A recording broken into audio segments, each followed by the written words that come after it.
Why did so many working-class voters choose a selfish, thin-skinned, petulant, lying, narcissistic, boastful, megalomaniac for president? It's important to know, because we need to stop more Trumps in the future.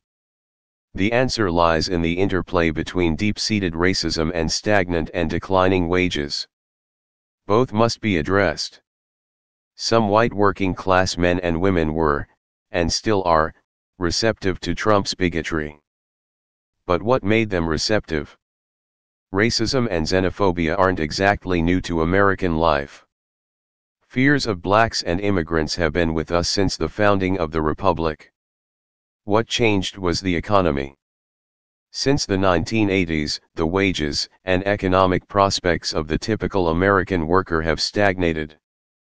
Nearly 80% now live paycheck to paycheck, and those paychecks have grown less secure. Meanwhile, all the economy's gains have gone to the richest 10%, mostly the top 1%. Wealthy individuals and big corporations have, in turn, invested some of those gains into politics. As a result, big money now calls the shots in Washington, getting subsidies, tax breaks, tax loopholes. Even Trump promised to close the carried interest loophole, yet it remains, and bailouts.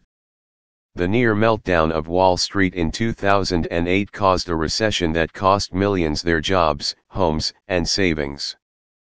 But the street got bailed out and not a single Wall Street executive went to jail. In the 2 years leading up to the 2016 election, I revisited many of the places I had visited when I was labor secretary in the 1990s. People told me the system was rigged against them.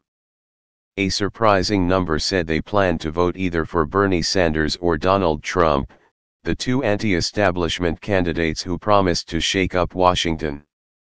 But Trump's racism and xenophobia focused the cumulative economic rage on scapegoats that had nothing to do with its causes.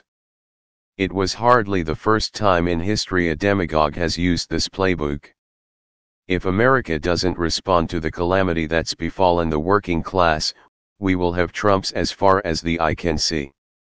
A few Democrats are getting the message, pushing ambitious ideas like government-guaranteed full employment, single-payer healthcare, industry-wide collective bargaining, and a universal basic income.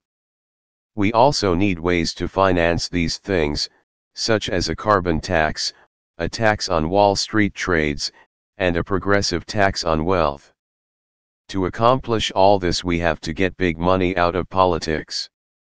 Even if Citizens United isn't overruled, big money's influence can be limited with generous public financing of elections, full disclosure of the source of all campaign contributions, and a clampdown on the revolving door between business and government. Trump isn't the cause of what's happened to America. He's the consequence, the product of years of stagnant wages and big money's corruption of our democracy, combined with a long legacy of racism and bigotry. If we really want to stop Trump and prevent future Trumps, we will need to address these causes of Trump's rise.